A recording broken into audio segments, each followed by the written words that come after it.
And we are live. Good evening, everyone. Tonight, we will be talking about the recent CPI data that was released today.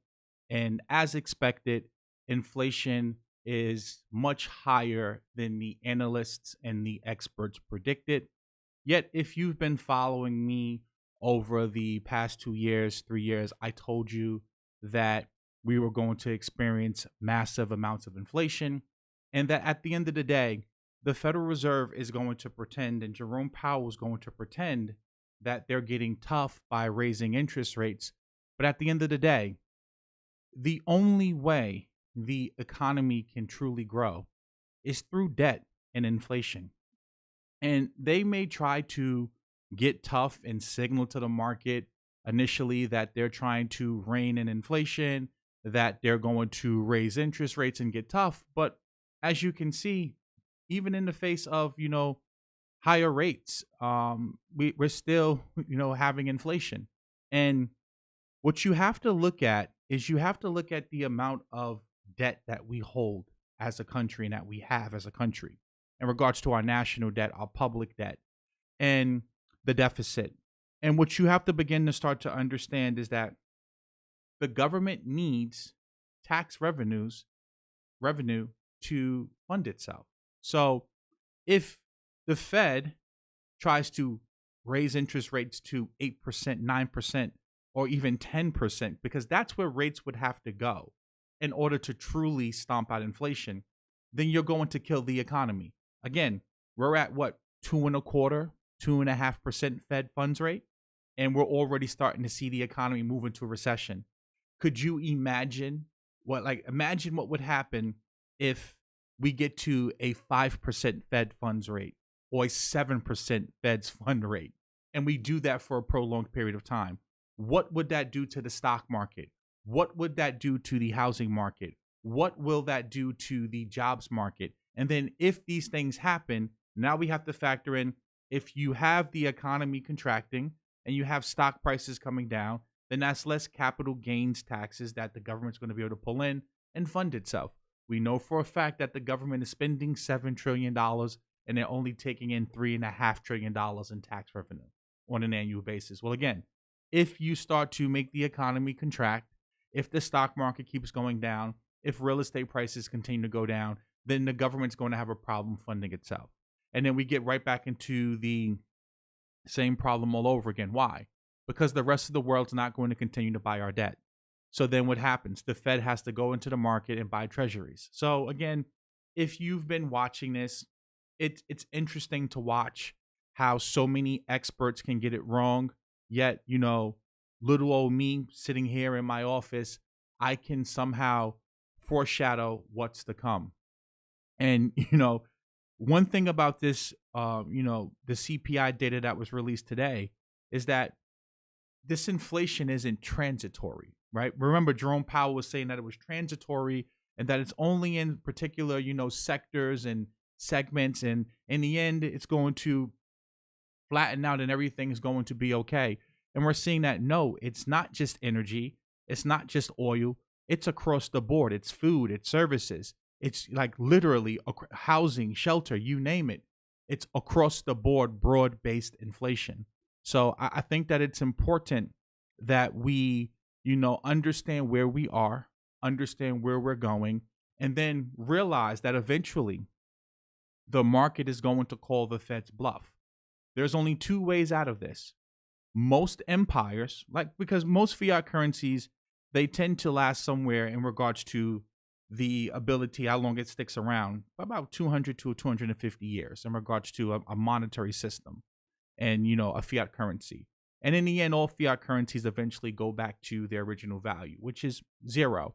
And that's where we currently are in regards to the United States now and the US dollar. Do I think that we're going to have a currency collapse right now? No. I believe that what's going to eventually happen is that the Fed is going to keep raising rates until something breaks in the economy, until they create some type of, crisis in the economy. And then the Fed's going to start to stimulate again, cut interest rates again, and inject liquidity back into the system. And what's going to happen is, as I said the other day when I was live, is eventually people are just going to settle on the fact that, okay, well, higher prices are just here to stay. Think about it for a second before I, get into the promo and stuff like that and in my monologue. What we have to understand is, as a kid, I could go into the grocery store with a quarter and I can come out with 5 fishies. I can come out with a bag of chips. With 50 cents, I could go buy a Snicker bar. And then eventually, now I'm an adult. And these things, a bag of chips costs you $1 here in New York City. A Snicker bar is like $1.50, $1.25. And people just accept it. Back in the day, you can get a car for less than $5,000, right? A decent car in terms of a new car. Now, new cars at minimum are $18,000, $19,000, $20,000. Look at the cost of real estate, right? You can buy a home for, less than $100,000 just 15, 20 years ago. Now, homes are easily $300,000, $400,000. Why is that? That's inflation. And inflation is a slow creep. It's a hidden tax that most people don't realize. And I've shown you guys this time and time again. But remember, the Fed is targeting a 2 to 3% annual inflation rate anyway. And eventually what they're going to have to do, and that's just based upon if you believe their data and the numbers that they come out with. Many of us believe inflation is much higher, but you can see back in 71, every single year we've experienced inflation, 4%, 3%, 6%, 11%, 9%, 6%, 7, 8, and so on and so forth. What's going to happen is eventually people are just going to accept the fact that, hey, instead of 3% inflation every year on average, we're going to do 5 or 6%. And that's just what's going to eventually happen. So, I want to get into some of these articles. I also want to play Jerome Powell's words from about a year and a half ago, where he was saying that inflation was transitory, because it's amazing to me how these individuals can get it wrong for so long, and yet people think that eventually they're going to get it right. Like, think about this for a second. If they didn't see the inflation coming, what makes you think and what makes you believe and have confidence in the ability that they're going to be able to stop it? So, definitely a lot of information to get into today. Please do me a favor and like this video, share this video. Make sure that you subscribe to the channel and you hit the bell and you set the notification bell to all so that you can receive notifications when I go live. Also, there is a telephone number in the description below that you can text the word YouTube to, and it will add you to my text message list so that when I go live, I can actually notify you via text if YouTube isn't sending out my notifications. Also, if you are interested in investing in any of the opportunities that I have to offer, you can text the word Instagram. Excuse me. Well, way off. You can text the word invest to that number. So to get on my YouTube list, you text the word YouTube to that number. To get on my investors list, if you're interested in investing with me, you text the word invest to that number in the description.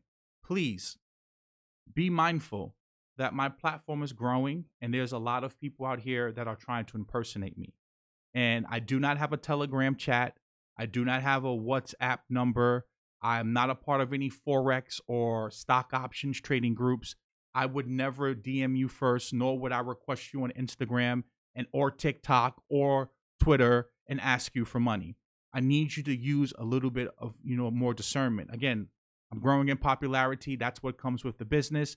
I need you as an individual that if you're interested in doing business with me, to use a little bit of common sense. Again, the number is in my description below if you are interested in investing with me, and you will text the word invest to that number, and then I will send you a video breaking down the investment opportunities that I have to offer. After watching the videos, if you're interested, you will respond with the word yes, with your name and email address, and then you and I will set up a Zoom conference call. Do not, and I repeat, do not send money to anyone unless you speak to me face to face like this via Zoom. I had an individual earlier today hit me up and told me that he was scammed for over $15,000. Had another brother last week tell me he got burned for $40,000. Listen, follow the instructions and you will be fine. Also, a link to follow me on Instagram is in the description below. You cannot just go and type my name in to the Instagram search bar. Why? Because there are multiple people out here that are cloning my page and it looks exactly like my page.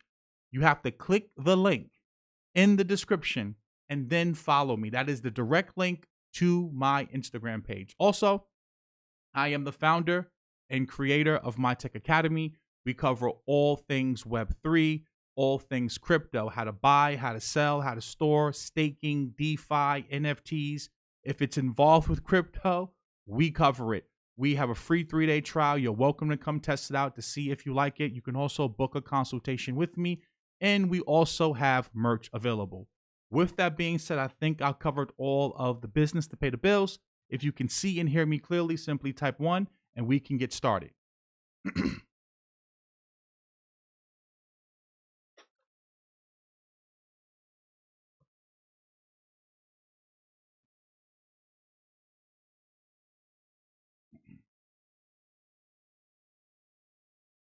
There we go.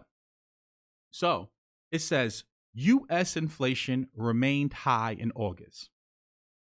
U.S. consumer prices overall rose more slowly in August from a year earlier, but increased sharply from the prior month after excluding volatile food and energy prices, showing that inflation pressures remained strong and stubborn.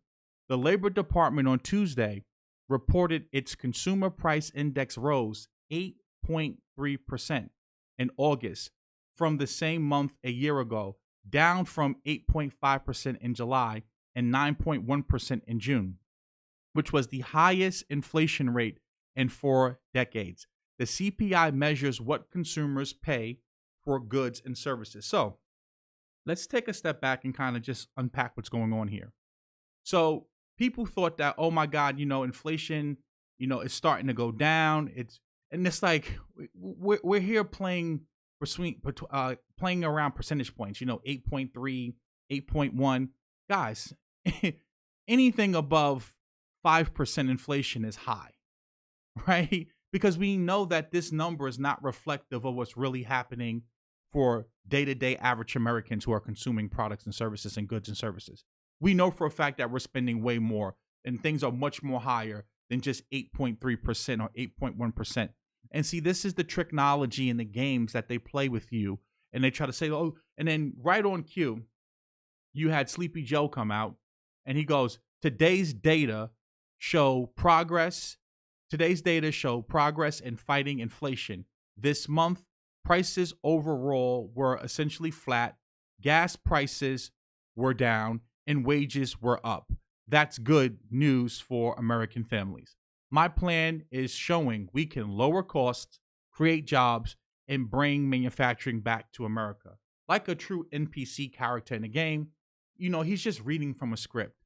Most Americans are struggling, and I'm going to get to that in a later article. But these are things that, again, if you've been following me, I've been talking to you guys about what's to come. And it's amazing to me how when you watch CNBC and you watch Bloomberg, how these people are really trying to spin the narrative or spin this notion that somehow 8.3% inflation is not that bad because it's lower than 9.1. It's still elevated and it's much higher.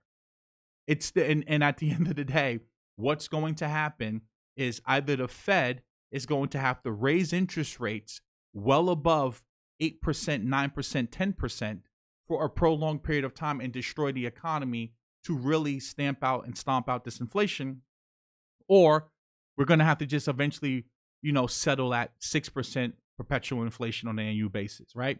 So now it says so-called core CPI, which excludes energy and food prices, increased 6.3% in August from a year earlier, up markedly from the 5.9% rate in both June and July, a signal that broad price pressures strengthened. On a monthly basis, the core CPI rose 0.6% in August, double July's pace.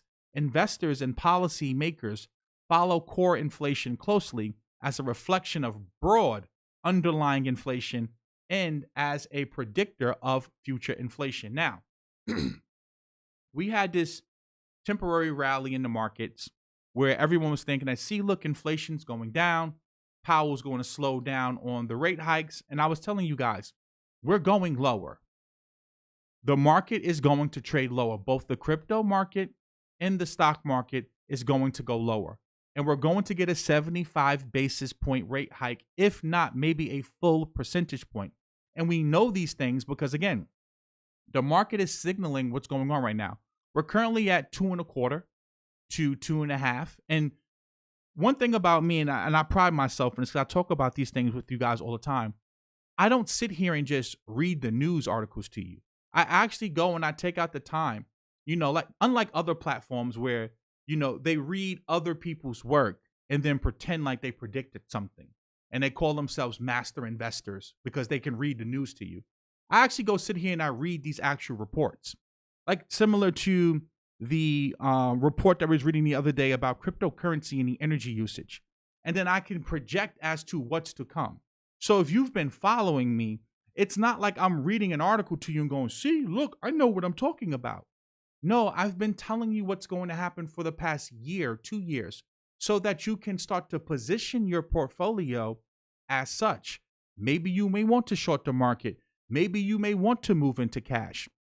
Maybe you may want to go out here and maybe go into doing some DeFi borrowing and lending where you actually can use your stable coins and borrow against your stable coins and borrow a particular cryptocurrency, do a loop and earn 20 or 30%. All right. There's different strategies that you can deploy in these markets. So when I'm speaking to you, I'm telling you what's to come so that you can position yourself as you see fit based upon your skill level that you have. Right. So I'm not a person who lives in right now. I'm talking to you about things to come. Maybe you just may want to sit in a stable coin right now.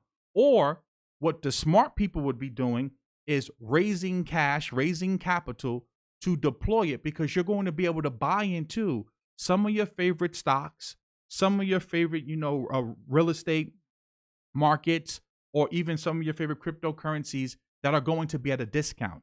That's the purpose of when we have these conversations, right? It's not to just sit up here, and say, oh, look at me, I'm a master. No, it's to say, okay, this is the data. Now, how should we be positioning ourselves for the data that's to come? So, and one of the things that stood out to me right here is that if you actually come here and you look at the actual report, right, it says the index for all items less food and energy rose 0.6% in August, a larger increase than in July. The indexes for shelter, medical care, household furnishing, in operations, new vehicles, motor vehicle insurance, and education were among those that increased over the month. There were some indexes that declined in August, including those for airline fares, communication, and used cars and trucks. Again, so you're seeing broad-based inflation across the board. So you can't sit up here and say that it's just transitory. Now, if we come back here, and again, this is why it's important to not just read the news, but to be able to interpret the news and understand that you are dealing with people that are notorious liars. So there's two ways you can look at this, right? You could be naive and say, you know what? It's hard being the Federal Reserve chairman. It's hard being in government. It's hard to predict these things. No one can predict them, right? So you can give them a pass for always getting it wrong. Or you can say that either they're getting these things wrong intentionally, right? Either this is being done intentionally to give you misdirection, or these people are incompetent. Either way, they've proven themselves to not listen to them. So let's listen to what Powell had to say back on June 16th, 2021 about inflation and about the economy and the market. And now we can come back to the article that we were reading. See, it's important that you put together timelines and you can start saying to yourself, if a person keeps getting it wrong, then most likely I shouldn't listen to them.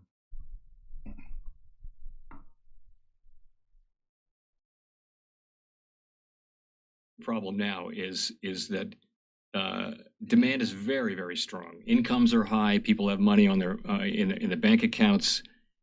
Demand for goods is extremely high, and it hasn't come down.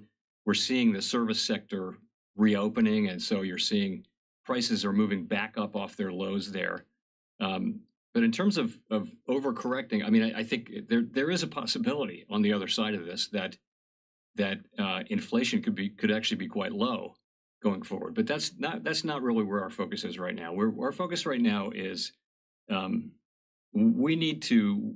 Our expectation is that these high inflation readings that we're seeing now will start to abate, and that's what we think, and it'll be like the lumber experience, and like we expect the used car experience to be, with things like airplane tickets and hotels, which are the other two factors in the most recent CPI report that went up a lot.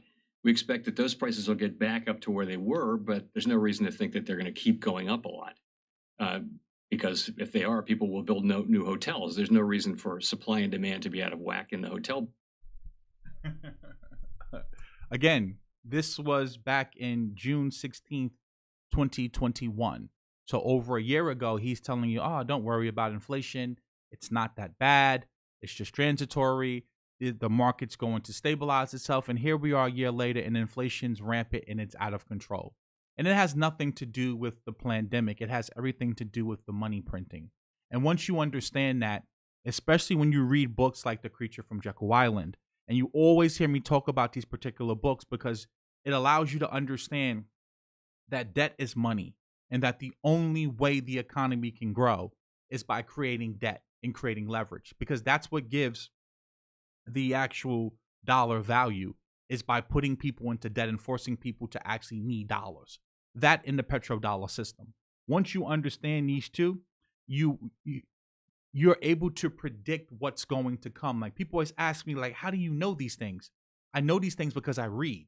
I know these things because I listen to what they're saying, and I go and read these reports, and I go and I say to myself, this report is much worse than what CNBC and Bloomberg are trying to spin it as.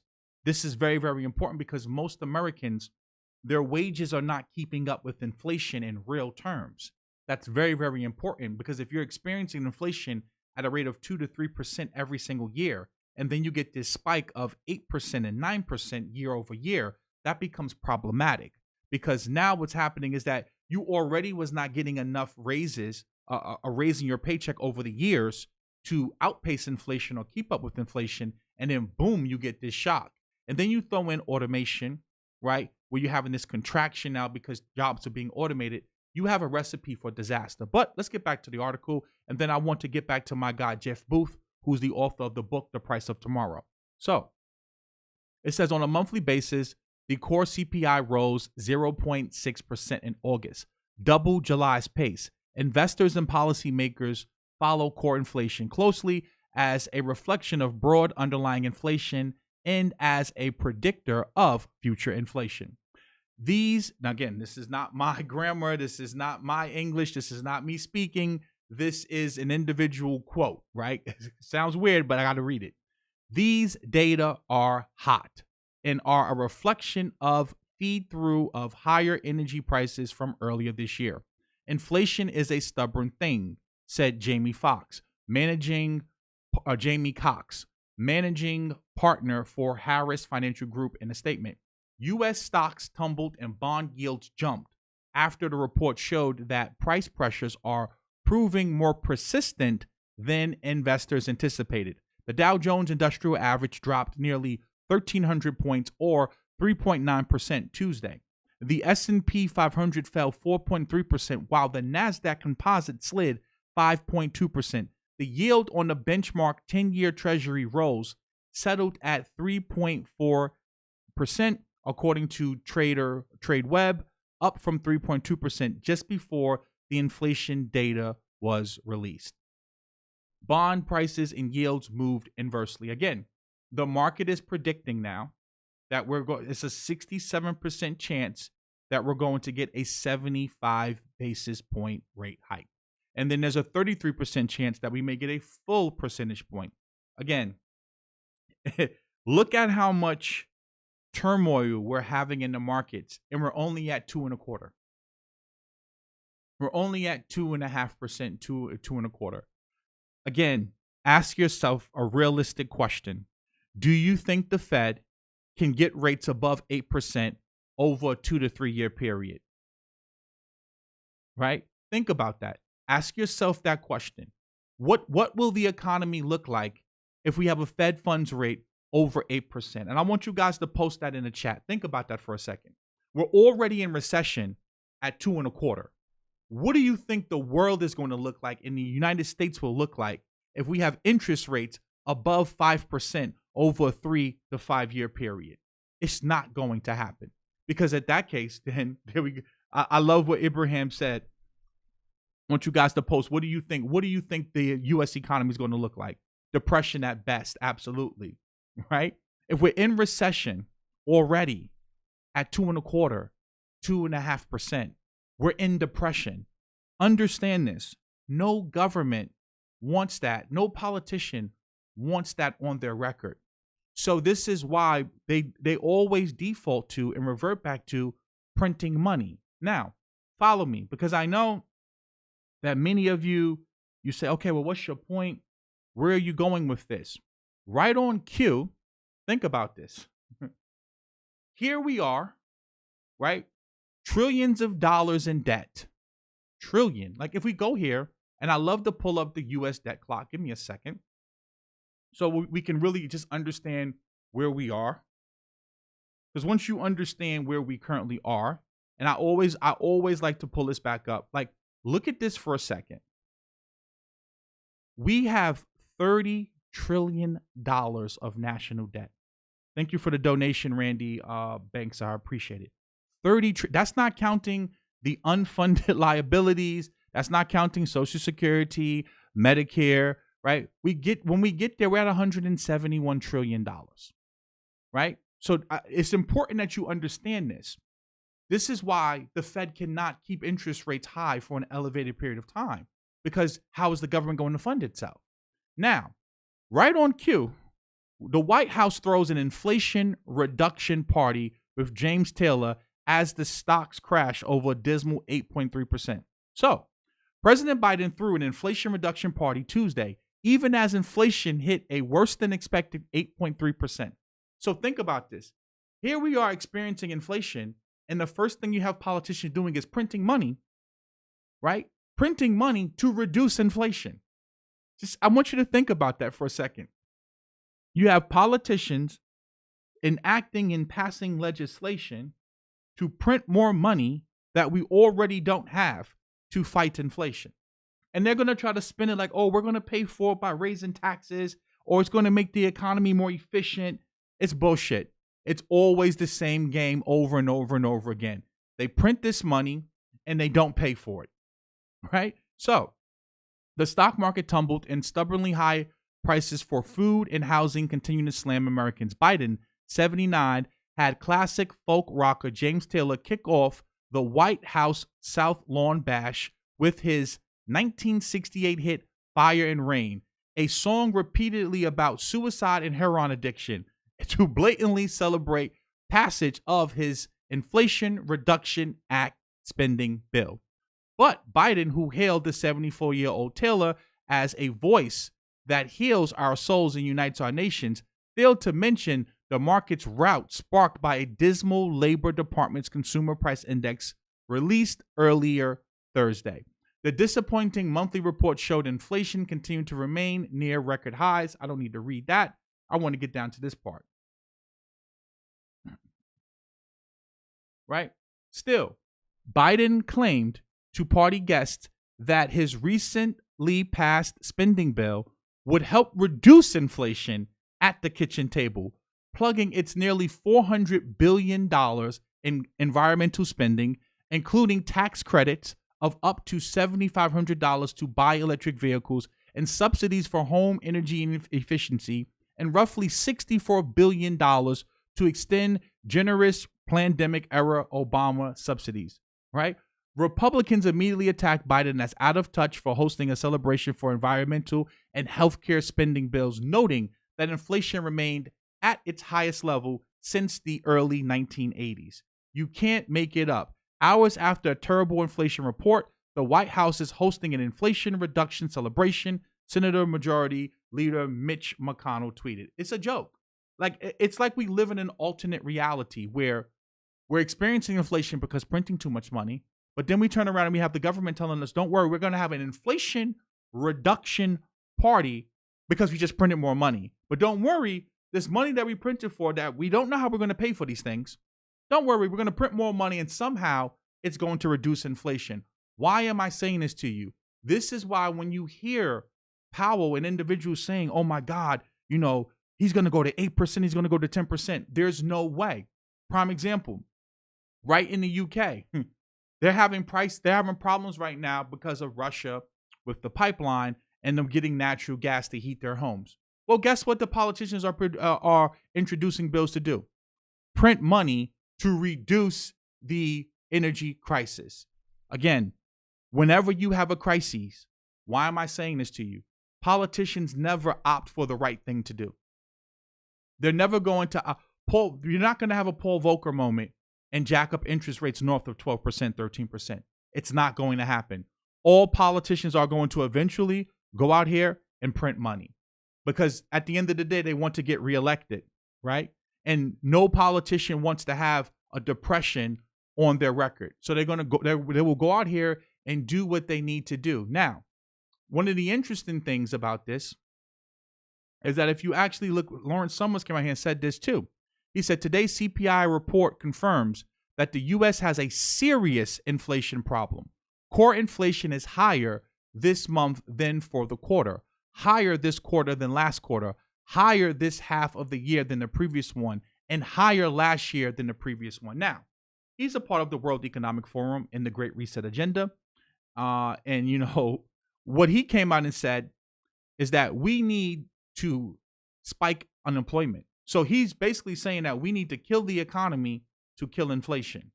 That's what he's recommending. Now, mind you, he was a part of, Bill Clinton's administration, right? So he was part of the whole I forgot exactly what position he had. It slips the top of my mind, but he was a part of the Clinton administration. And he's of the mindset that, you know what, we need high unemployment. And unemployment is always something that's lagging. Unemployment always lags inflation and CPI and the recession. That's coming next. So if you're an individual right now and you may be at a job and you don't really know if you're going to have that job, most likely you're probably going to lose your job, right? If you're one of the new, what did they say? Last person in is going to be the first person out. So just be mindful of these things right now as to, what's to come. Now, where was the chart that I wanted to pull up? This is the chart right here that Lynn put out. And I love this chart right here because it goes to show you just how broad this and, the inflation is. That it's not just energy, right? Because you have energy here in the orange, but you have food. Food is up here in yellow. You have commodities, excluding food and energy. And then look at this. Services, excluding energy. Everything is higher. So you can't just sit up here and call it the Putin tax, right? Because that's how the Biden administration was trying to spin it at first, right? So let's think about all of the different spins that they tried to put on inflation up until this point. First, it was, that was we reopened the economy and everything is so strong. There's so much demand. Well, that's why we're experiencing inflation, right? And then it was like, okay, well, we're reopening the economy and, China and the rest of the world has to catch back up. Okay, well, that ended up not being true. Then it turned into, oh, well, you have the gas stations are just being greedy. Then it was the Putin tax. Now, what's the excuse? Right? They've excuse after excuse after excuse after excuse. Yet, month after month, quarter after quarter, we're still experiencing elevated levels of inflation. When do you think they're going to eventually tell the truth? Never. Because this is what politicians do. They lie. Now, right on cue, sticking to the theme, because see, when you can start putting pieces of the puzzle together, okay, we have the Inflation Reduction Act, which is spending money. We have politicians in the UK proposing to spend money. Right on cue, right? You have California. California has the inflation relief checks, right? So they're basically going to give people money to reduce inflation. Now, they're going to try to spin this as, well, we have a surplus because all of the tax revenue. Again, more tricknology, more manipulation. This is why I'm so bullish on crypto long term and why I'm bullish on stocks and equities long term. Why? Because I understand that at the end of the day, they may try to get tough on inflation for a year, maybe even try to prolong it for a year and a half, which I doubt. But then eventually they're going to cave and they're going to print money. They're already signaling what they're going to do. They're just doing it like, 400 billion here, right? 60 billion there. But I promise you, once something breaks, not only are they going to start slashing rates, but we're going to experience negative rates here in the States. And that's when you're going to see all of your assets. This is when the concept of a super cycle with crypto is going to happen, where you're going to see trillions of dollars start to flow towards these assets. Or we're going to experience a depression. Now, one thing that Jeff Booth, and I always highlight this tweet because it basically, it gives you a macro as to what's really happening in the world and in the economy. So he said here, and I encourage you guys to go read his book, The Price of Tomorrow. Let me take a sip of water real quick.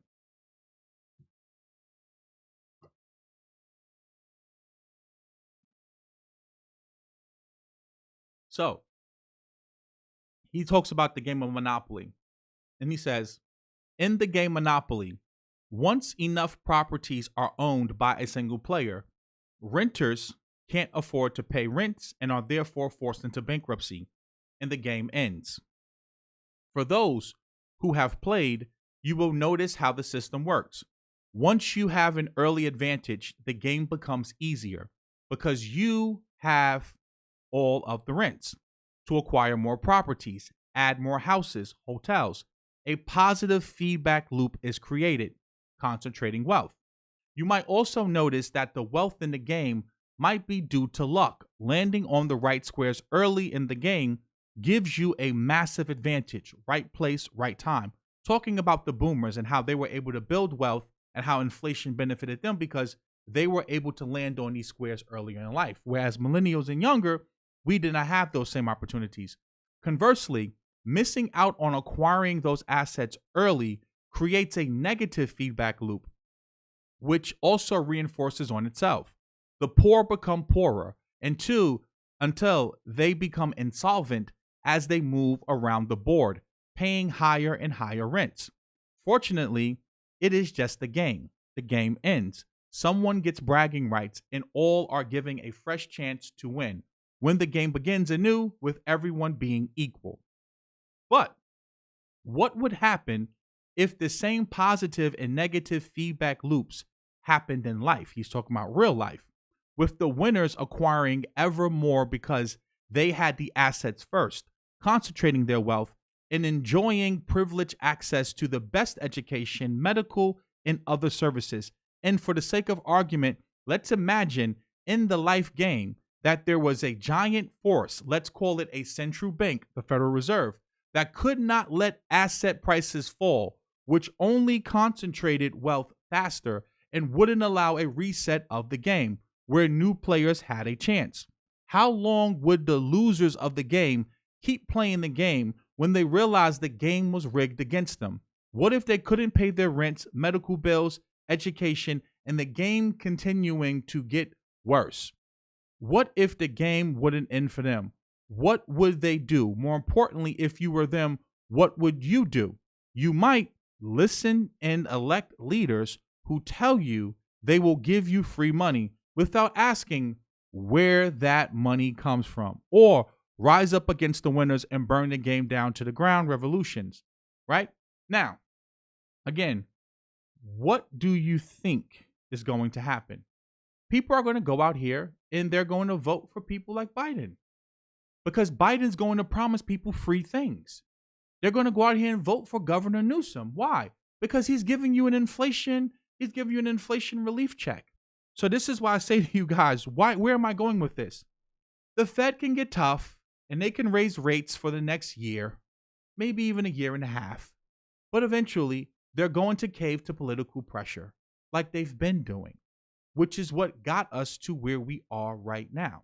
So if you are someone and you're watching these things unfold, what you should be saying to yourself and asking yourself, how do I want to position my portfolio going forward?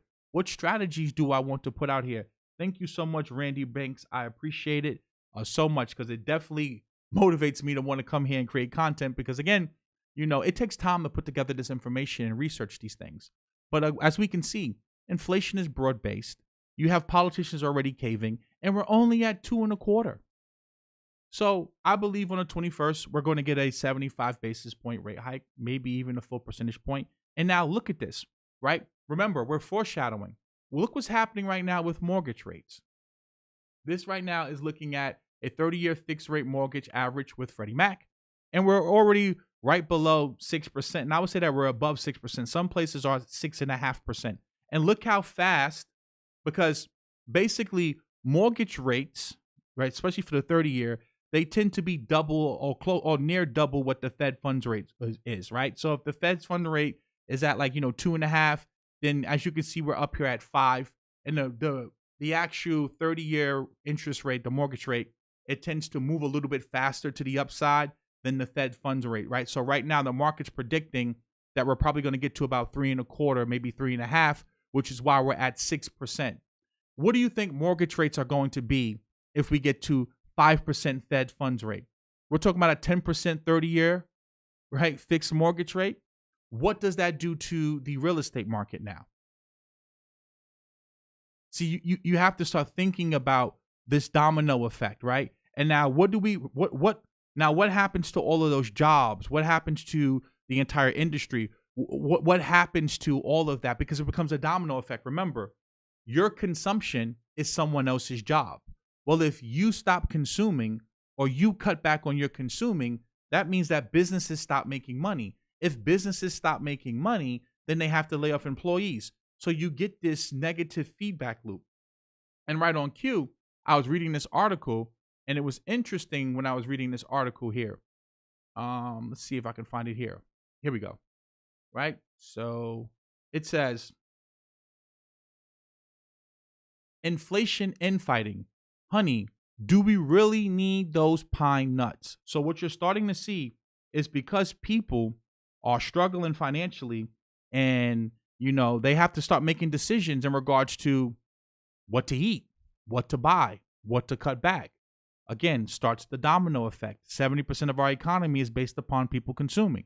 Well, if people stop consuming, you get this negative feedback loop. Now, remember, people are already feeling this pinch, and we're only at 2.25 on the Fed's fund rate. So if we come down here and we read this, it says, food prices are up.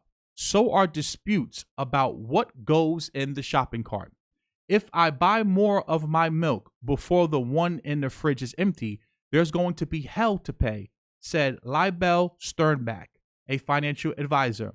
His wife, Sammy Sternbach, or Bach, checks the refrigerator when he returns from the weekly food shopping and tells him about every item he shouldn't have bought, Mr. Sternbach said. The couple from Plainville, New York, both 35 years old, spend on average $350 a week buying groceries, up from $220 a year ago. Mr. Sternbach said they are skipping pre-cut vegetables and oven-ready meals to save money, but their monthly bills remains higher than they would like. You're going to start to see these negative feedback loops continue to keep happening, right? And again, we're only at 2.5%, 2.25.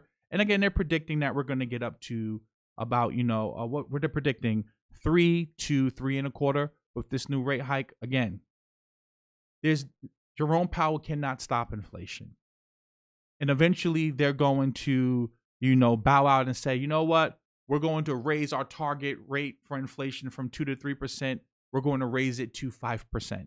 That's eventually and effectively what's going to end up happening.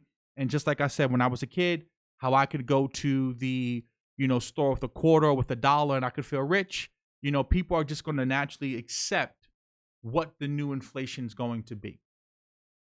Because again, at the end of the day, look at our national debt. We cannot fund ourselves, right? And you can see that here when you look at the actual federal spending right here and the federal budget deficit. So you can start to see the total. You can see the total tax revenue here. So they brought in $4 trillion, right? But they're spending $6. I see you guys saying people consume too much food as is. I was taught eat once per day. People waste food. I understand that, but what you don't understand is that that may be great for them as individuals, but this is horrible for the economy because it's not just people not just buying food, right? Like people are not buying cars. And people are going to be deterred to buy homes now. Like think about it. Like if you are looking at these high interest rates right here, then people are not going to be buying homes either. Then that's going to force home prices lower. So what starts to happen is now think about it. If you stop going to grocery stores, if you stop going out to eat, then that's someone else's income because you're not spending money, you're not consuming. If you're not consuming and businesses are not making money, then they have to lay off people. Well, if they have to lay off people, then that's another person that's not working and not feeding someone else's job. And then now what happens is that if you have less people working, that's less tax revenue that the government's bringing in, right? So all of these things start to become problematic, and it happens really, really fast, right? So, this is important. And I love what Jorge Diaz said, or George Diaz stated, where how long until you can't afford one meal? This is very, very important because now that's the next place to go. What happens when inflation gets too out of control? And this now goes back to when we talk about the Great Reset agenda. I've been telling you guys that this is all part of the plan to create a bunch of chaos and create order out of chaos, right? So now what starts to happen is that everyone's in a state of their anxiety and in flux, and no one really knows what's going on. And everyone's Republicans, it's Democrats, it's blacks, it's whites, it's all of these different things becomes this actual melting pot where things start to happen. And because most people can't put together the pieces of the puzzle, people just want to blame things. This is the time now for you to start getting prepared for what's to come. This is not a time to get scared. This is not a time to be afraid. This is a time now to start positioning yourself financially, economically, spiritually, mentally for what's to come. So if you're a person right now and you're saying to yourself, you know what, the recession's kicking my ass, I'm not making enough money, et cetera, then you should be looking to get new skills. I always tell you guys, look to get into tech. That's my field. That's the field I understand. I know that that's a field that's still hiring, that's expanding, and I know that's a field that pays really, really well. If you are an investor right now, now's the time to be raising cash, to be looking for opportunities, because I promise you, you are going to get the buying opportunity of a lifetime over the next 6 months to a year. And then now as we get to crypto, one of the funny things is I just did a live stream the other day where I was talking to you about the government potentially banning Bitcoin mining, proof of work mining. And then right on cue, I was talking to you about the word DLT, how I kept seeing DLT inside of the report. And then right on cue, I'm trying to pull it up here right now. Here we go. Like it scares me sometimes how accurate I can be. It says Coinbase will add support for Hedera on the Hedera network. Do not send this asset over other networks or your funds may be lost. I was just literally talking to you guys about this the other day, that you're going to start to see more adoption for DLTs, distributed ledger technology, such as Constellation DAG, HBAR, Energy Web Token, and then the next day, Coinbase goes and lists HBAR. It's just, it scares me sometimes, like how accurate I can be. Right? So it's just be mindful of these things. It's very, very clear that the Federal Reserve, they do not have inflation under control, nor will they be able to get inflation under control. And if they do, they're going to have to destroy the economy in order to do that. And then in that case, we're in an apocalyptic scenario and none of this investing stuff matters, right? Like if we get interest rates north of, 8%, 10%, then we're in a doomsday scenario. And at that point, nothing matters. At that point, now you need guns and butter.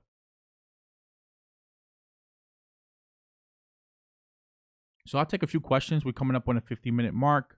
Again, thank you for everyone that donated, because again, it is not free nor is it cheap to create content, right? You need microphones, you need good lighting, you need green screens. So I appreciate it.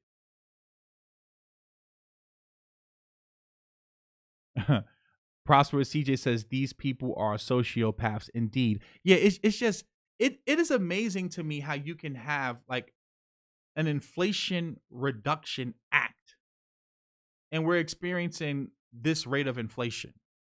You know, it's just like to be that tone deaf.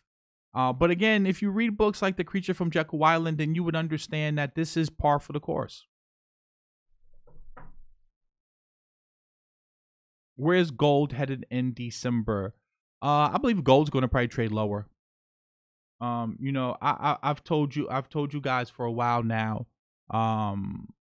that gold is more of an insurance policy. The purpose of gold is, and again, I'm not a hater of gold. I show you guys all the time. I own a lot of gold. I even got some gold Bitcoin, 1 ounce Bitcoin, gold coins. Gold is an insurance policy. Gold is for people that you've already amassed your wealth. You've built wealth. If you are someone and you do not have wealth, it makes no sense buying gold because you're going to get better gains from equities, stocks, from real estate, and from crypto. You're not making 10 times on your money investing in gold. Maybe investing in gold mining stocks or junior miners, but actually buying the precious metal, you're not making 5 or 10 times on your money. You're just not, right? So if you're someone that's trying to build wealth, then you should be looking at equity, stocks, starting a business, crypto. If you're someone that you already have wealth and you want to protect the wealth that you've built, then you go and buy gold. Because at that point, in the event that we have a currency crisis, you can still preserve the wealth that you built by basically transferring it and converting it into whatever the new medium of exchange is going to be.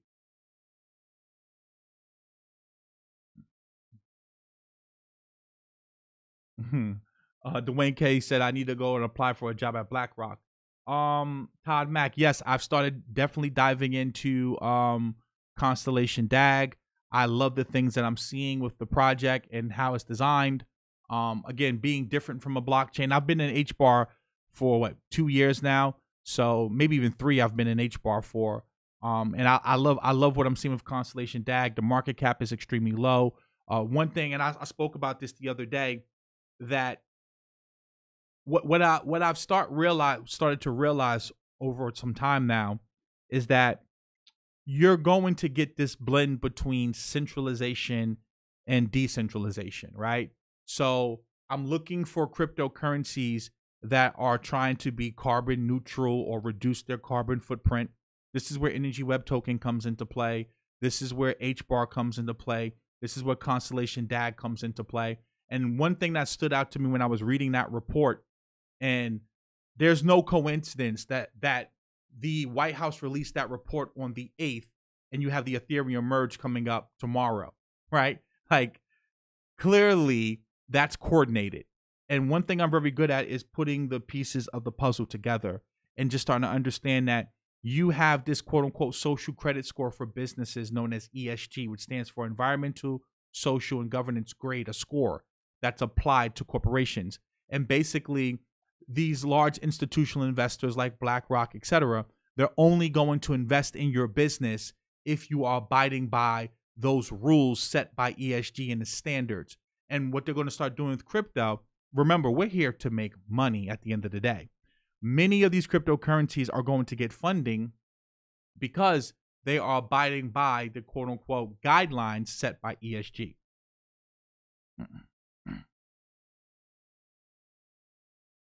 I've been a bull on Polkadot coin. Chainlink is my largest position. Chainlink is a part of the World Economic Forum. Chainlink, Constellation DAG, HBAR, Quant. Like, I'm positioning myself because you have to find projects that are willing to work with corporations and governments if you want to make money. Bitcoin's going to be fine. I'm not worried about Bitcoin. Bitcoin's robust. It's dynamic. Bitcoin's going to be okay. But we're talking about now repositioning your portfolio in regards to what's going to pump. Cardano's not going to capture that market, because if they was, they would have done so already, right? And what you're starting to see is many of the venture capitalists, they've already raped, robbed, and pillaged things like Algorand and projects like Tezos and projects like Solana. So now you have to start saying to yourself, where is that money going to flow next? And when you start thinking like that, now you have to start thinking about the next bull market is going to be based around projects that have real actual utility and technology and that can scale. And I know this for a fact. I've been using the technology. See, like one thing about the Ripple tards, they talk about how cheap Ripple is, but they can't really show you and demonstrate to you that the technology, like how does Ripple technology make banks reduce the actual business and the transaction cost for them, right? Because even if you go to what was it, Banco Santander, however you say the bank's name, like when they had that partnership with Ripple, they chose to go and use another person that does the same thing, another institution that does the same thing Ripple does, right? Like it's been 10 years. If you were going to use Ripple, you would have used it.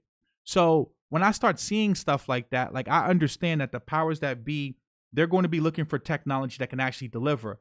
And I've been playing around with the actual, like, the test net for Hedera Hashgraph for a while now. And even looking at like Constellation DAG and the things that they can do, and like the technology's real. So when you start seeing stuff like that, that gives you a level of confidence when you start seeing the partnerships that they have and the way that the governance is set up. It's setting the scene to work with corporations, to work with governments, as opposed to saying, I'm here to disrupt and take away from government. So I want to make those type of bets. When you look at the market cap, again, it's not, like, think about this for a second. We come here and we look at Constellation DAG. We're talking about, a $95 million market cap. Like, just think about how small that market cap is. So, you're talking about potentially 50 to 100x on your money. I like those odds. Like, that's how I made so much money in VeChain and Matic and Ethereum, was getting involved in those projects at the bottom like this. And this is why I try to say to you guys, you don't make money when you sell. You make money when you buy. So the key that you have to start saying to yourself is that, where are you buying in the cycle? Are you buying in the middle of the cycle? Are you buying at the top of the cycle? Or are you buying at the bottom of the cycle? And that's where we currently are right now. So that's what gets me, excited about, where I'm currently at with these different positions. Why do you think I'm trying to raise so much money from my investors and, positioning ourselves with our nodes and building out the infrastructure and the data center and the things that I'm doing? Because I know what's going to come behind this. I know that the massive tsunami of capital is getting ready to flow. Now we have to wipe out the parasites like the Voyagers and the Celsius networks. That's just natural. But after that's going to come real utility, real adoption, and real applications. And that's what I want to be, positioning myself for. So like Ben says, we're tanking soon. 3K next year possibly could happen. I don't believe it. I don't see a scenario where we hit 3K Bitcoin, but I'm not worried about that. See, understand, I've sat through so many corrections with Bitcoin. I told you guys, I sat through the $1,000 from $1,000 to $100 crash. I sat through Bitcoin from 20K down to 3K. I don't care about those things, right? Because what I focus on doing is accumulating. I buy weakness and I sell strength. So I don't care, right? My goal is, this is where the money is made. These markets are where money is made at.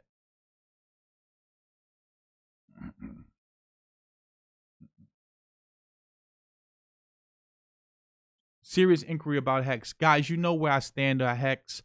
I've told you guys time and time again. I think Richard is probably one of the most brilliant people in crypto. He's extremely smart. I've learned a lot from Richard. At the end of the day, who is adopting Hex? See, this becomes one of the biggest problems that so many people miss out on. Again, I'm not attacking you. I'm just speaking in general. When you look at crypto right now, it's mainly driven by retail phenomena, right? Like retail, basically whales get in first, and then they convince retail to get in, and then retail gets excited about it. Obviously, the institutions, they're getting involved as a trade in and get out, right? So you have VCs that get behind things. They get in early. They then go out here, they get influencers to retail about it. So the VC's up 50x and the retail may be up 5x. And then eventually the dumping starts to happen. And if you're lucky and fortunate enough, you get out. What I'm saying to you is that, okay, Hex pumped. You got your pump with Hex. Great. You got in early. You made some money. Most people lost money. And you can see that just based upon the price. What you have to start saying to yourself is Hex's whole use case is that people are going to buy the coin, lock it up, and not sell it. Well, they've already shown you that they're not going to abide by that and do what they're saying, because if they were, the price wouldn't be down like that. If people really truly looked at Hex like a CD, then it should not be down from 45 cents down at 3 cents. That makes no sense, right? Because if you're getting penalized for not locking up your coins and doing what you said you were going to do, then that chart wouldn't look like that. So what that tells you is clearly people do not believe in staking their coins and locking up long term, because if they did, you wouldn't have a 90% drop like that. So now clearly that tells you that most of the people that's in it, they're just in it for the gains. They're not really in it and believe in staking their coins long term. That's very, very key there. So now the next thing you have to say to yourself, okay, well, if it's a CD, right, or it's promoting itself or pretending or mimicking or has similarities to a CD, okay, well, what institutional investors are going to adopt Hex? Ask yourself that question. What institution do you honestly believe are going to adopt this project? Now, if you believe that you're going to get pension funds and endowments and et cetera to adopt it, then go for it. Hey, I could be wrong. I highly doubt it though, right? So again, if you got in early, you made some great money, but clearly people don't believe in staking their coins and they don't believe in this project long term because it wouldn't have dumped like that.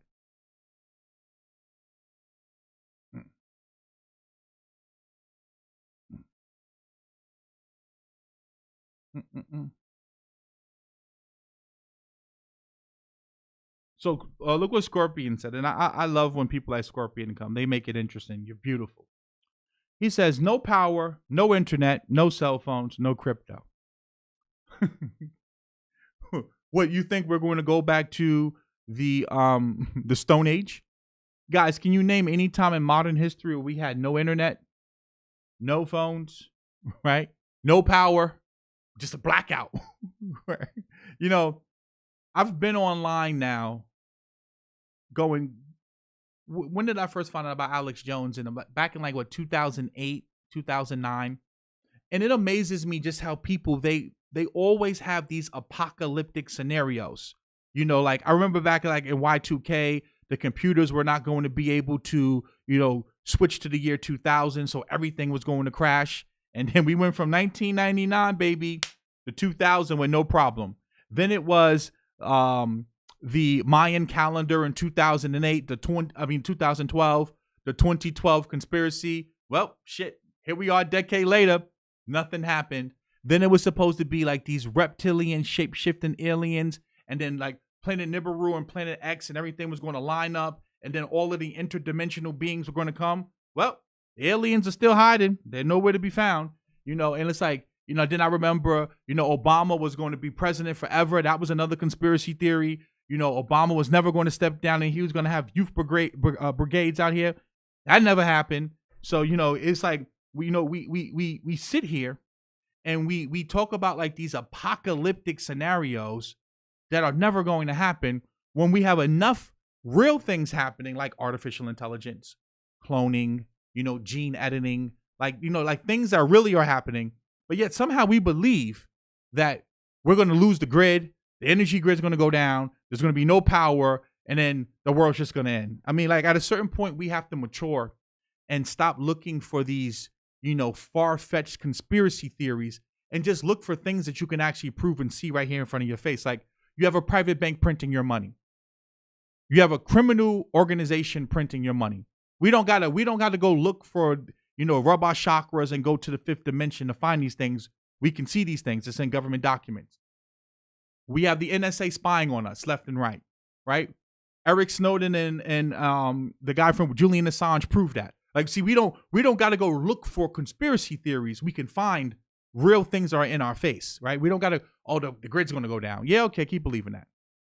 right? You know, like at a certain point, there's a certain level of maturity that you have to display. Like we don't have time for like, you know, games. Now's the time to get serious.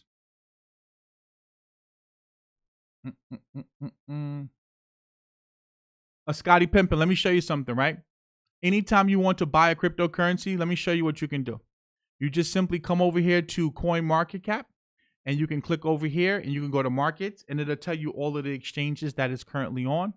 And then you can also purchase it from the actual website, I believe. Right here.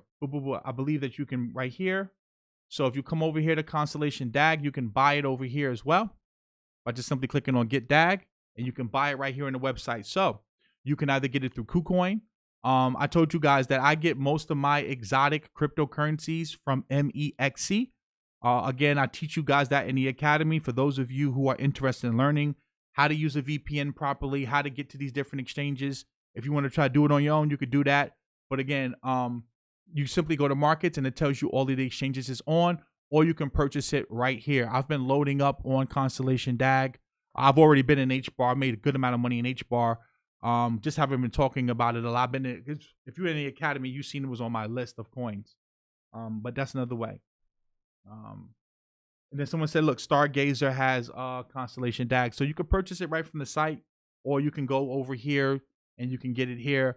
Like I said, I use MEXC to get all of my crypto, or I use a BISC when I want to be like top secret.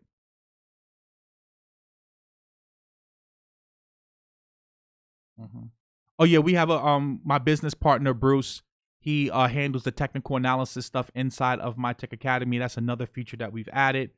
We also conduct consultations. A lot of these things I'm going to be rolling out.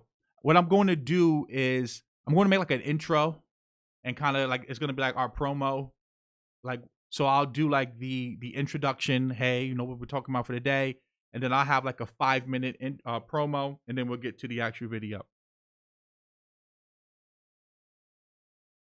Dwayne K, I have a whole entire ledger breakdown inside of the academy, in regards to like how to use the ledger and things of that nature. There's other people who break it down as well.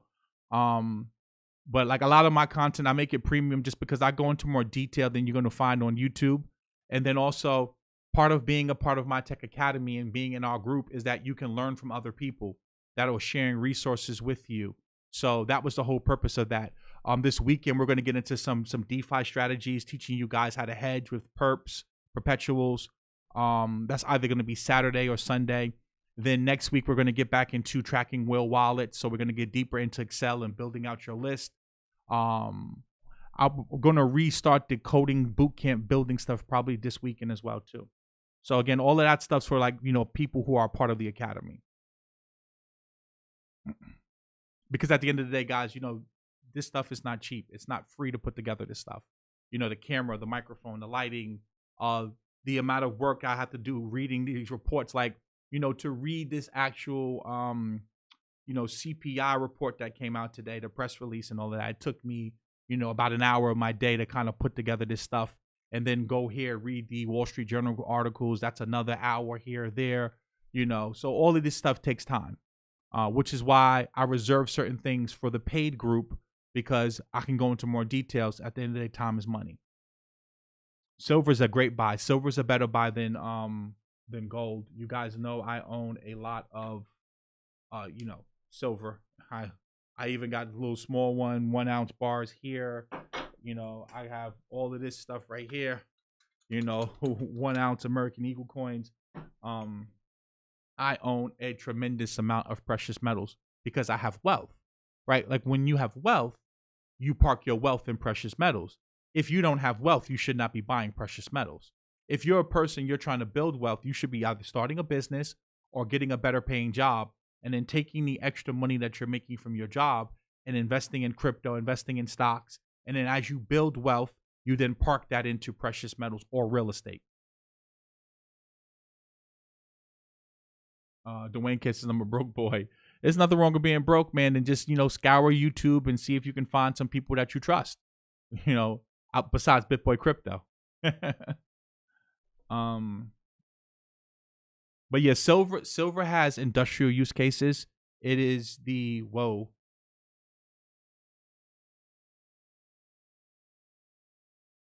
What just happened? Whoa.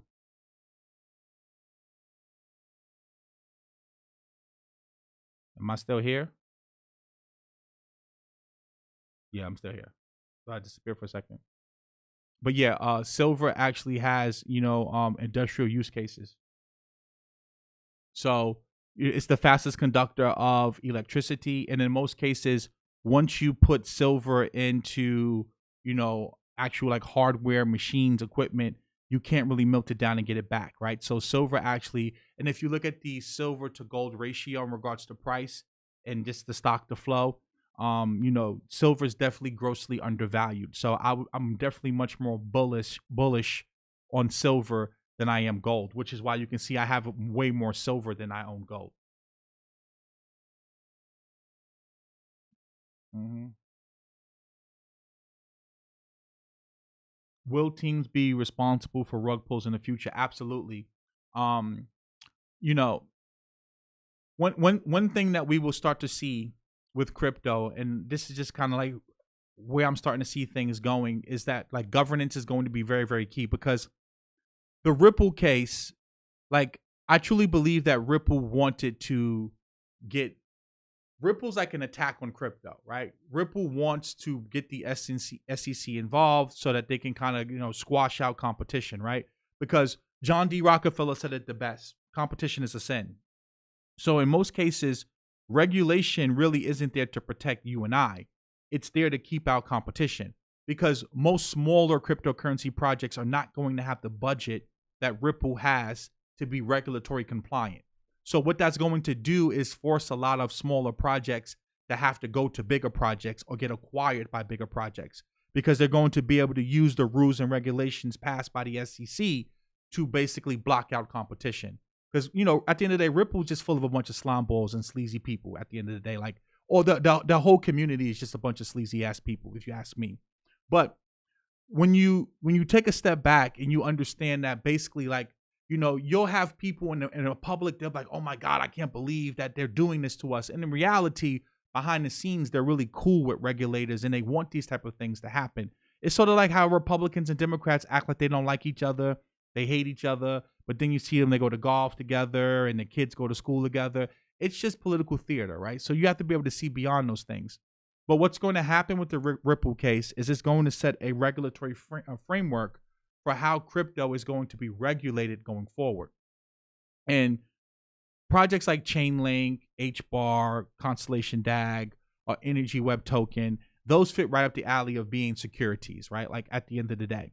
So when I look at these things and I see, how crypto is going to be regulated, part of one of the guidelines is going to be like you have to have, some type of mechanism for the developers and the founders in the event that they rug pull someone, right? Because everyone has to be doxxed. Like the only way you're going to be able to be a project is you have to have a doxed, team and founders, and you have to have governance in play. And like then the SEC is going to set what the governance guidelines are going to be. So I think that and it'll be beneficial from the standpoint of it'll stop a lot of scams in crypto, but it's going to hurt a lot of the innovation because at the end of the day, you're not going to have the capital to be able to really go ahead and just start your own cryptocurrency.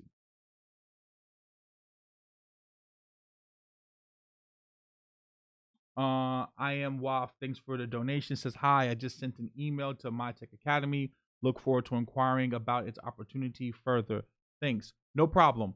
And again, like I said, if you guys are interested in investing with me, you are going to text the number below in the description. You are going to text the word invest. Then I'll send you a video breaking down the investment opportunities. Please, guys, be mindful that there's a lot of scams out here and people trying to impersonate me. I would never message you first. I'm not a part of WhatsApp. I'm not a part of any of these Telegram groups or chats. I do not trade stocks or Forex options or any of that stuff. I'm solely invested in DeFi and crypto. That's my thing. If you're interested in what I have to offer, you will text the word invest to the number in the description below. Thoughts on a CD savings account? I'm not a fan of it. I think that you can get better rates in crypto. With DeFi, I don't see the need why you would want to put your money in a CD account outside of just you wanting to be insured.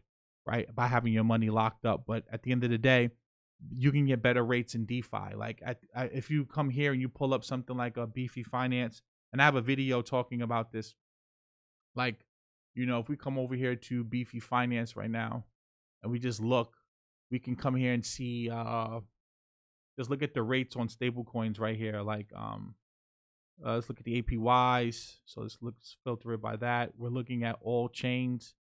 There we go. So, right here on Optimistic right now, you can earn what 24% on your money. Like, you're not getting that in any type of CD. On Avalanche, looking at on Aave with USDT, you can get 12%. You're not getting that. You're not going to get that in any CD. Where's a Curve vault at? Right here. Like this is the one that I've just been destroying. I've been raping this vault right here. Like I was in this vault for a while. Right here, they're paying out 11% all stable coins. So like you just get much better, much better, rates in DeFi than you would get in what's the name? In your CD account. Also, this is another one that I've been destroying as well too. I'm gonna share this one with the group. A strategy that I've been deploying, been kind of testing this out. Can't find it. Where is it at?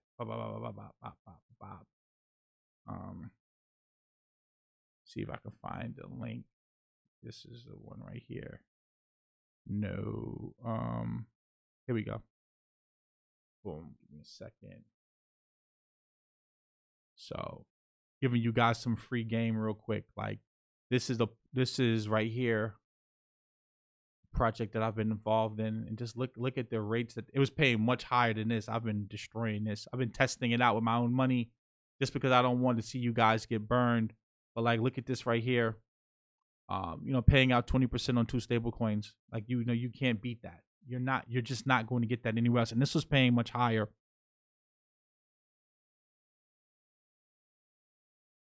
Much higher. So I would like. One thing about me, I'm involved in a few different DeFi vaults and projects that are paying 30-40%. I'm applying some looping strategies because I want to be short the market, right? So I'm not like, one thing about crypto, I've learned my lesson. Like, don't short crypto. Like, shorting with actual futures, you're going to get destroyed. Like, even people who try to short Luna got fucked. So how I look at shorting crypto is, what I will do is I'll take my stable coins and I'll put like, $30,000-$40,000, and I'll actually deposit it into something like Aave, and then I'll borrow something like, Ethereum or Solana. And what I'll do is understand that if you borrow the actual cryptocurrency, as the cryptocurrency increases, it's actually bad for you, right? Because now you got to pay back more money. But if it actually decreases, you got to pay back less money to clear your loan.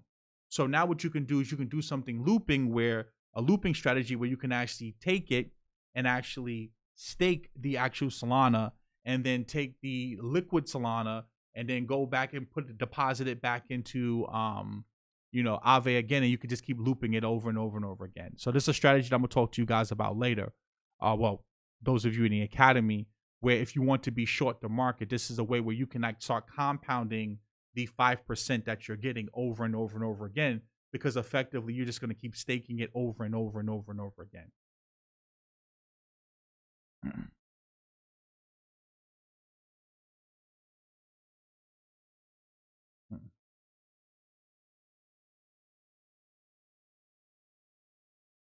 Yeah, that's why people are borrowing a lot of ETH right now, because effectively it's cheaper to pay it back as it's going down.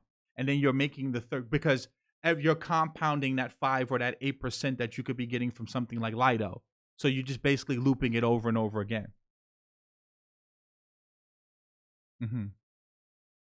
Right. So now, like, one thing about me, before I teach something to my students, I like to test it out myself and fully have it fleshed out. So, and I'm also putting together like Excel calculators for you guys, so that you can kind of, because one of the hard things with crypto, especially like when you're like staking and different things like that, it's hard to calculate the rewards that you're earning. So I'm working on some Excel calculators and stuff like that. Listen, I told you guys, that's why I spent the past 2 or 3 months just really working on a lot of things for the academy to streamline the process, because I realized, like, I believe in crypto long term, right? So I have more of a long term vision with what I want to do with the academy. So I kind of wanted to revamp things, because to me, it's not good enough to just sit up here and talk about this coin's going to go to $100. Like, that to me is bullshit. It's not dynamic enough. It's not engaging enough, and it's just lazy. And I don't want lazy people in my group. I don't want lazy people in my academy. So I took a step back and kind of just start tweaking things, redid the website. I'm redoing the back end, changing up the content format and the actual product offering that I'm going to be bringing. So I think that that's going to be much more powerful to you guys, teaching you guys and talking to you guys about using Excel so you can really track your trades, track your rewards, and all of the different things that you're earning.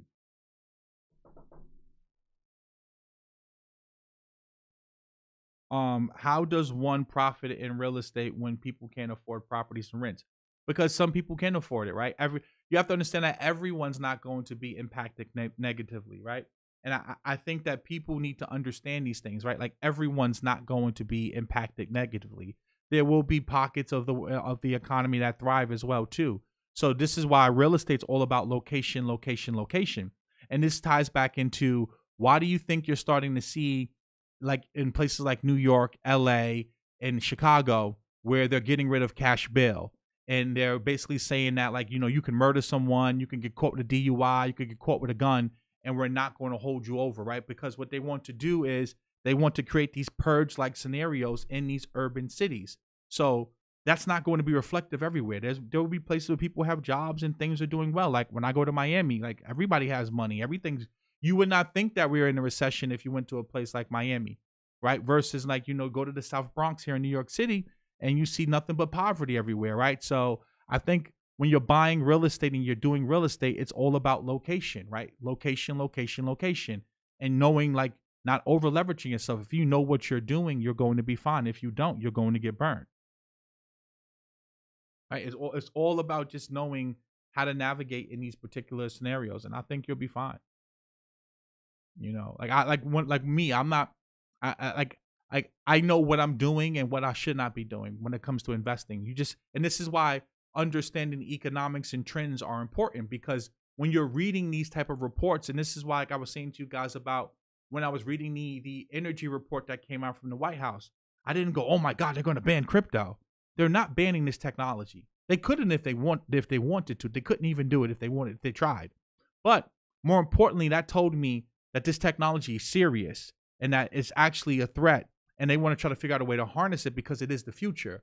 And they're looking for, friendly cryptocurrencies, government friendly, or something that they can somewhat quasi control, because they kept saying DLT, DLT. Great.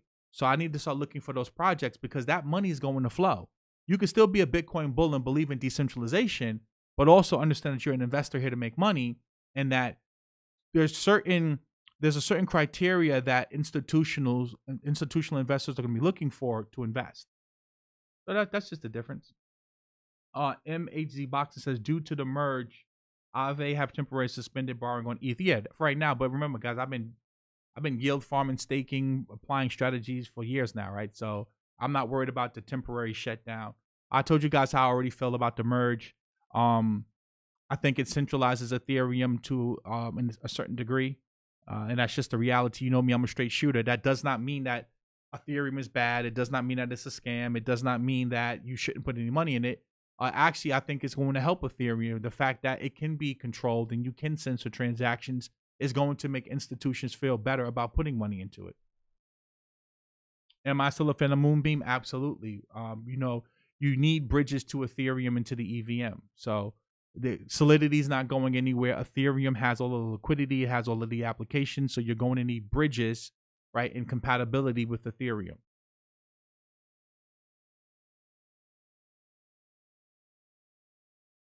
So still a glimmer. Still a bull on Polkadot. I just think that Polkadot's running into the same problem. Polkadot's having the same problem that HBAR and Constellation DAG that they're having. They're actually too good.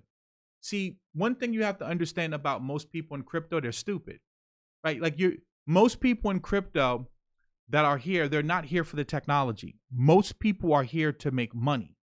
They want to buy pictures of monkeys and, they want to buy dog coins. Like you just got to understand that most people are not here. They have no idea what the hell a DAG is. They could care less what a DAG is, right? They could care less what the EVM is. They don't care about layer 2s, plasma, side chains. They don't give a flying fuck. Most people want to buy a doggy coin, Floki, Shiba, Doge.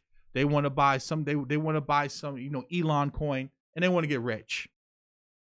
So this is why it's important for you to understand that we have to create a better use case of this technology than creating Ponzi farming schemes and pictures of monkeys and dogs and cats, right? Chainlink will thrive when we have real use cases and applications that are doing millions of transactions for real world economic activity. Like, for example, like a real game that people want to play, not a game because people want to try to get the potions to mint other little doggies and cats just to make money from it. Like when we get a Grand Theft Auto like game in crypto, well, okay, then that's when Chainlink and projects like that will thrive by getting data into these smart contracts, right? Or a project like HBAR or Constellation DAG will thrive because now you have people spending hours upon hours playing a game, right? Or when you can start having smart cities and actually, layering in the actual energy grid and the stoplights and, people charging their car stations and all of that economic activity is happening on a blockchain. Like, or when people can take their healthcare data and rather than, your health insurance company or your doctor monetizing it, you can monetize it. And now we can create real healthcare exchanges and marketplaces now where you can sell your data to actual, corporations and companies. Or when we can have a real social media platform on the blockchain and, basically it's relatively free to transact because no one wants to pay to use social media. So this is where Constellation DAG comes into play because effectively, their transactions can happen on chain and not cost anything. When we start getting those type of real use cases, then that's when you're going to really start to see crypto thrive and things like, because Chainlink's already proven that it's the superior oracle. Now it's just up to us to build some shit that people want to use. That's it. Right? That's the key. Right? Once people build things that people want to use, because think about it, most people don't care about finance because they don't have any finances. So like when we talk about like, decentralized finance and DeFi, like, okay, you and I, we care about it. We may know. And you got to think about this. Like right now I have 300 people watching me, right? If I was talking about Cardi B, Tasha K, Nicki Minaj, beefing right now, or the remix that she put out, I would have 8,000 people here, 10,000 people in here. Like you got like, weirdos like Hassan Campbell, for example, right? He goes on and he talks about rappers getting a snot box rocked, and he has 11,000 people watching them, right? Most people gravitate towards bullshit. Most people don't want to sit down and really have an intellectual conversation, listen to you talk about interest rates, Fed funds rate. They don't. So crypto has to start creating things that can draw in the dumb crowd. And when we do that, when those things start happening, that's when you're going to see crypto really start to take off, right? But until then, again, it's going to be kind of like what you start to see like a rotation where, this week Harmony pumps, next week is Near, then next week is Atom. Like where it's really just the same money going from blockchain to blockchain to blockchain. When we actually start building applications and we make it seamless where like, look at my extensions right here. Like I have a MetaMask wallet, right? A browser wallet extension. I have the Polkadot extension. I have the, Hashpack, which is for Hedera hash. Like, think about how many different wallets you have to have. Then I have a ledger, right? Like, most people are not going to want to do that. Most people are not going to want to, have all of these different wallets and ledgers and, browser extensions. So once we get crypto to the point where a person can use it and they don't even know which blockchain they're using, they don't have to remember a 24-word seed phrase, and they don't have to have this long string of numbers. As we get to that point, that's when you're going to see crypto really start to take off. But right now, again, we're early adopters, and this is why we're going to get rich. This is why we're going to make so much money, because we're in this technology so early, right? We're in it from the very, very beginning. So now, as the developers build out these ecosystems for this technology, that's when you're going to see it start to flourish, right? So that you just got to kind of sit back, and just be patient, and know what you own and why you own it. I tell you guys this all the time. If you know what you own and you know why you own it, and you're watching the team develop and you're holding them accountable to deliver the things that you need them to deliver, you'll be fine. Near is solid. I like Rune. Ben said Near, Rune. I like Near. I like Rune. I like Atom, and I like Link. I don't know too much about Rose.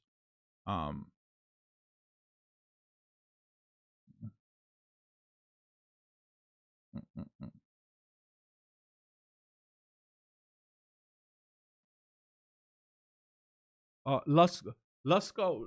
I don't necessarily know if Lusco is the solution. That's a great comment. I've been looking into Lusco. I don't necessarily know if it's a solution, but it's. I think that we definitely have some room to go with the whole concept of a lot of these different projects and what they're trying to do.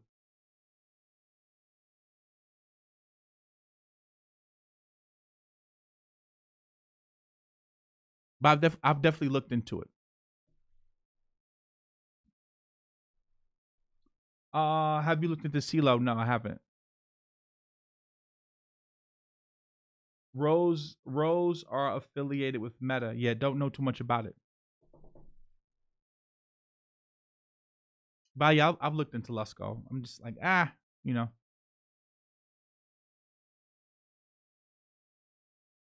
Also remember, if you have 250K of them, you can stake them on the Lattice exchange. I would be very, very careful with the Lattice exchange. A lot of that technology is experimental, guys. Be very, very careful with using a lot of these bridges. Be very, very careful with using a lot of these different exchanges, because remember, like, when you start giving them access to your wallet, and this is what happens with a lot of people, you forget to revoke your access. They can come and drain your wallet, or a person can attack the smart contract in a way and drain your wallet. So, I'm very, very leery about staking with a lot of these protocols or these individuals or exchanges and things of that nature. Like, I need to understand the code, or I need to understand the community and where they at. So just be mindful of that. I ran up a decent bag with Loop Ring. I'm going to get back in and run it back up. Yeah, Loop Ring is solid. I like Loop Ring. I like Loop Ring, DYDX. What's another one? There's Synthetics. I like Synthetics. I like Loop Ring. I like DYDX. There's another one. Fuck, I can't think about it off the top of my head. I have a whole list of them. I don't have it on this computer though.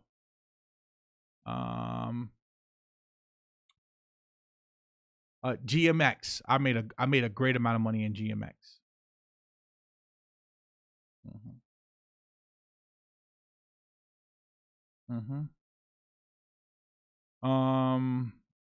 So yeah, Synthetics is good. I like Synthetics. I like the team behind Synthetics. The problem with DYDX is they just have too many coins. DYDX is going to have to fix their tokenomics. They have too many coins. Still a bull on Telcoin. You guys know where I stand with Telcoin.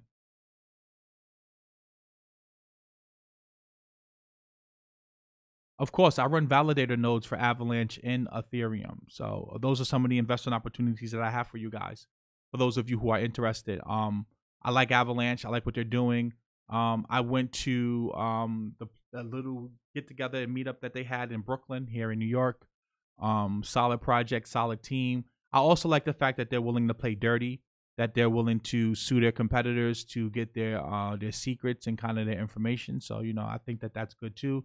Because just to be a good entrepreneur, sometimes you gotta get your hands dirty, right? Business is a contact sport, so sometimes you gotta be a little bit dirty. And I like the fact that they're willing to think that type of way, right? That shows you that you're dealing with a project that's willing to do anything to survive. So for what it's worth. But guys, we're coming up on 1 minute and 34. An hour and 34 minutes. I don't want to make this go too long, so I want to wrap this up. In closing, what's happening with inflation? The market's going to trade lower. All markets are going lower. Stock market, real estate market, crypto market, because interest rates are going to go higher. Why? Because the Fed has to try to act like they're tough on inflation. What I want you to understand is, remember, you heard this here first.